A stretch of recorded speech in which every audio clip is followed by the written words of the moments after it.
that you'll need to get up to. But I think the demand for a show like this is a hell of a lot bigger than perhaps what we give it credit for. And it's really about the idea that in a kind of post-COVID environment, people are flocking to what are thinking about like kind of big events and the like.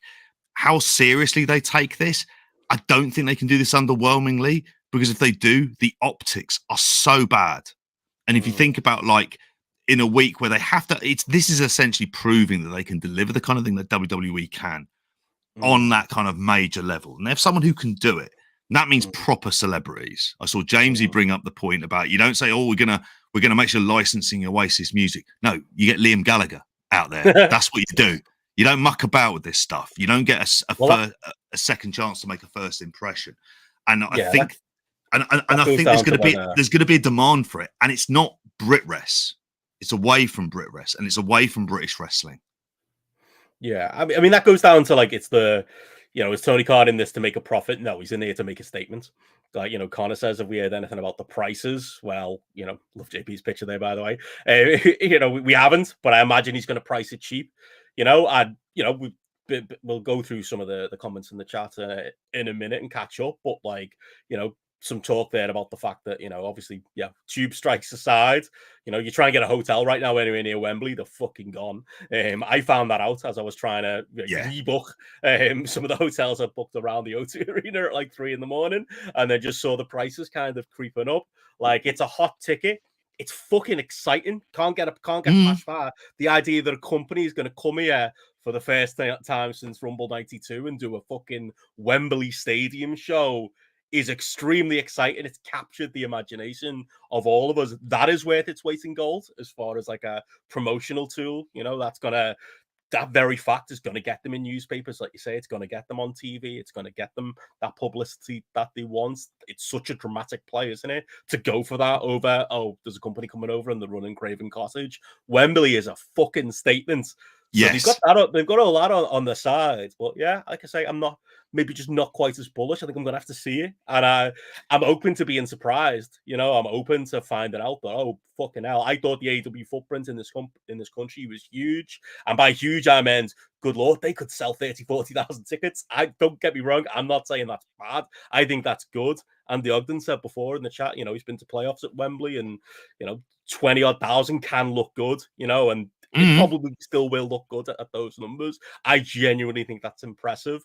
I just, I'm not as like far on the other side of like, I'd love it. Imagine if they ran and like almost filled the place at Wembley. But I don't know how they get there. And that does kind of take us to, how do they get there, JP? Is it you said there about, doing a stacked card. Again, like I keep bringing this up, All Out being the week after does make me think a little bit, well, how much can you stack this? But they're gonna have to stack this, because if they want it, if they want it to be the runaway success that clearly Tony Khan has, you've got to throw everything at it. You've got to, Meltzer was talking about, could it be Sting's retirement match that we get? Could it be that? Could it be Ospreay Omega, the rematch? Could it be that? I mean, I'd go if they book Nigel versus Bryan, but I don't know how many people from the Olympia tickets are gonna fill up Wembley Stadium, but stuff like that.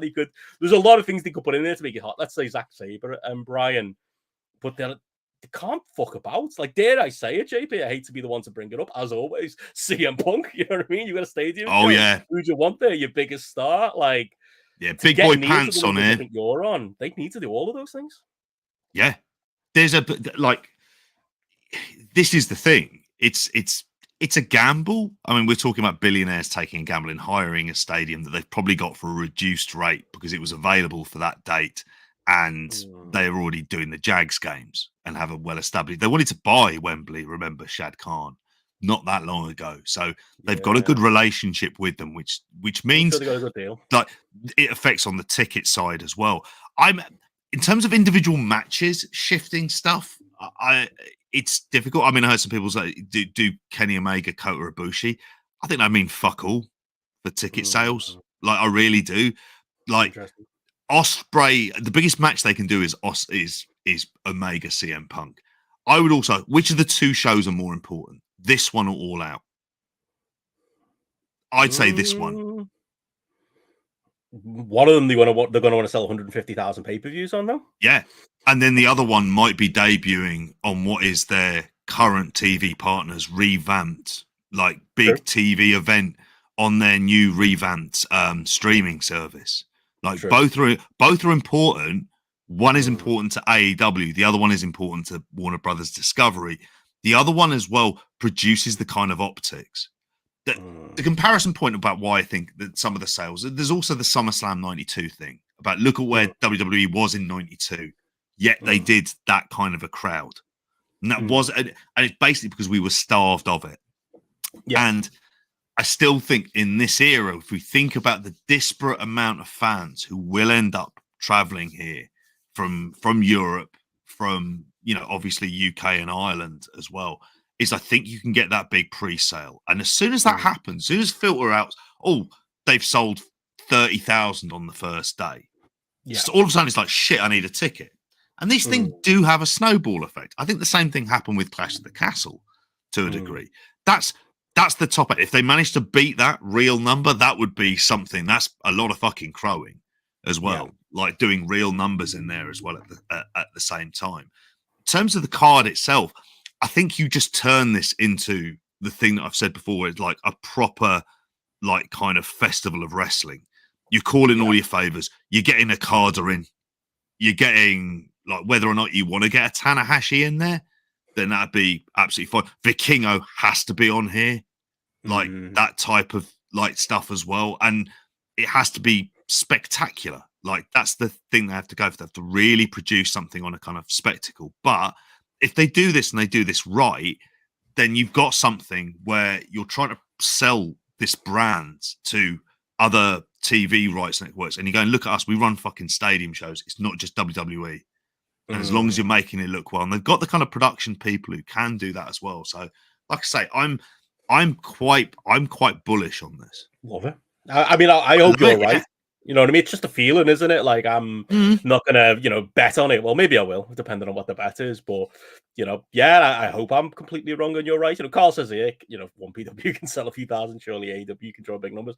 I totally believe they'll draw big numbers. It's just what those big numbers are. Liam makes a good point. We're talking about the wrestlers and matches, but is it not more just the brand in general? If you're aware of AEW, you want to go, and that's the good thing here.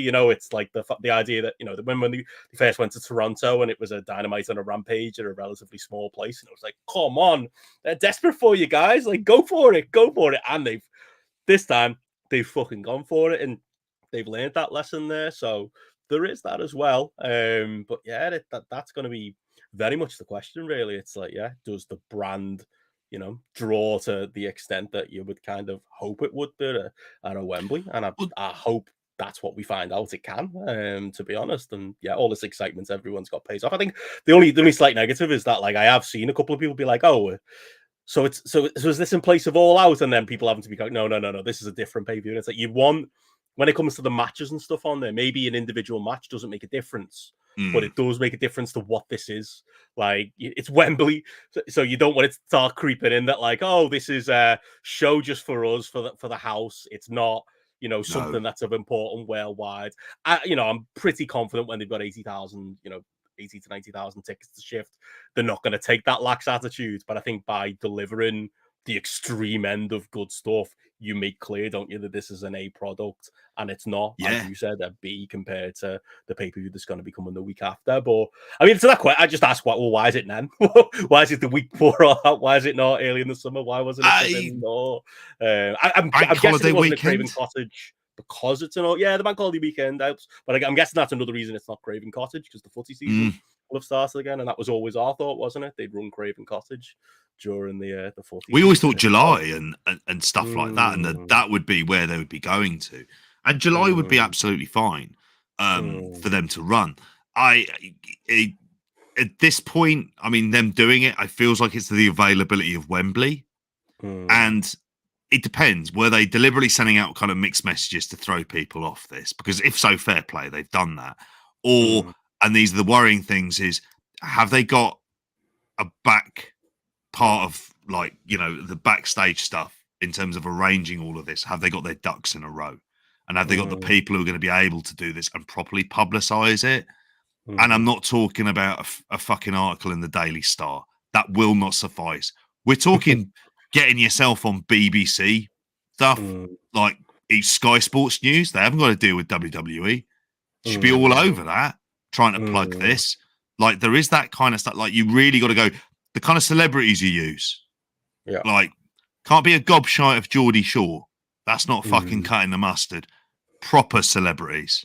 Proper people there as well. And is there a knock-on effect? And this is why I'm incredibly excited, because people say, you know, the most obvious thing in the world to say, we could have a festival of wrestling, and you just think, you think, really? We can have that. That's pretty easy. You know, that's something that feels very, like, you should be doing it. They should be looking at Ring of Honor coming over. Are they going to be doing Dynamite the week the Wednesday afterwards as well? Try and do those entirely up north.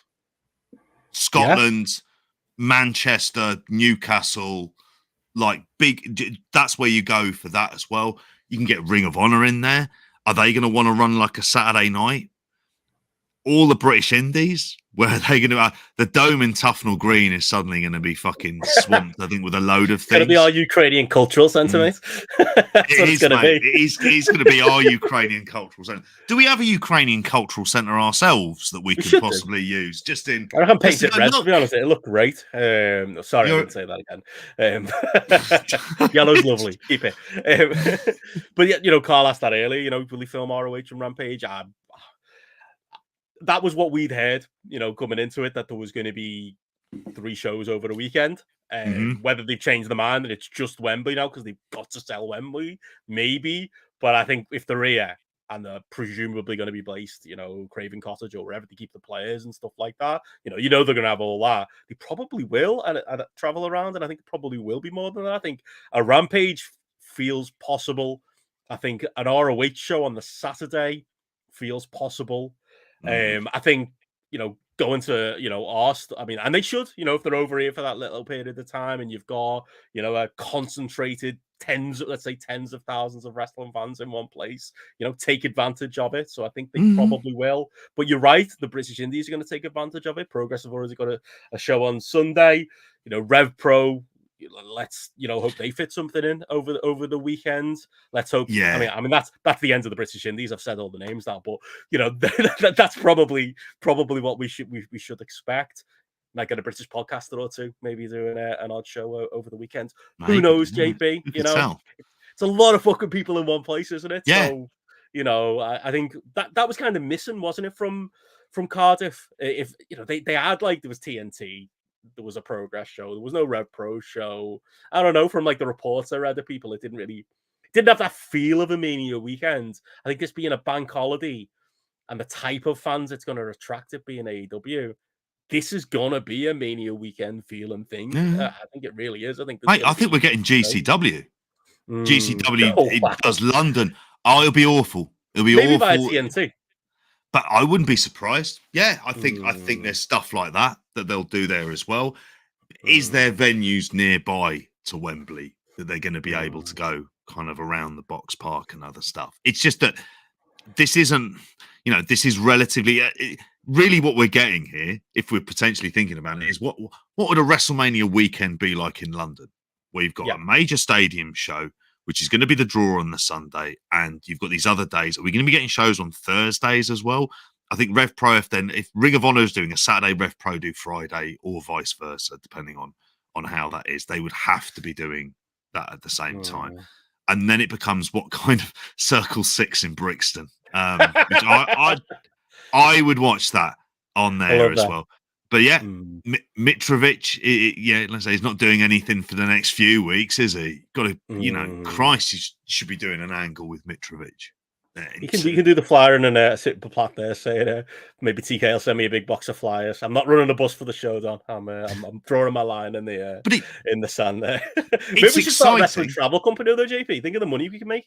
You know what I mean? Just buy tickets and then sell them to people at 3 times the price, and then when they want to, you know, book them a hotel on booking.com, book the local Ibis, charge them 8 times as much. Good business plan, that I reckon. Could work that. Michael Bisping's Bloodsport. I'm all in on that. I'd definitely be watching Michael Bisping's Bloodsport. which Not these feels days, like mate, with should be the the UFC title, stuff. really, of the. But it is incredibly exciting, and it Mm, feels like a massive jolt in the arm. Like mm, there is a point in time where there's a lot of like if there are promotions, you've got a kind of element of ambition. It's like okay, well, there's going to be a big event really to do with wrestling that we imagine at the very low end is going to do more than 30,000 sold, mm, which we shouldn't talk about that like it's shit either. When mm, when New Kenny Omega Okada did less than 30,000 in the dome, and we weren't fucking saying yeah, but it was a shit crowd, wasn't it, and stuff like that. It was like no, there was like it had all the relevant spectacle and other stuff, and those people who like us who were keeping up to date on the attendances and how well they would do. They, mm, you realised it was on the rise for this. If they're doing over 30,000, that's a really big opportunity. It's mm, what kind of venues are they going to be able to run? Like, kind of, mm, you want them to, are they going to be around that area? Are they going to stick to the usuals? I mean, because let's face it, York Hall to Wembley Central, it's not that hard to do it, like travel wise. mm. Like a lot of these things, if the tube is working, which is a massive if, because it's Yeah, Britain in please 20, those strikes. it's Bank Britain holiday in weekend, mate. 2023 though. And we've got a shite Yeah. government who refuses to even engage in proactive, constructive conversation as well, all the while trying to Mm. get fucking as many unpaid jobs as they can do for fake companies.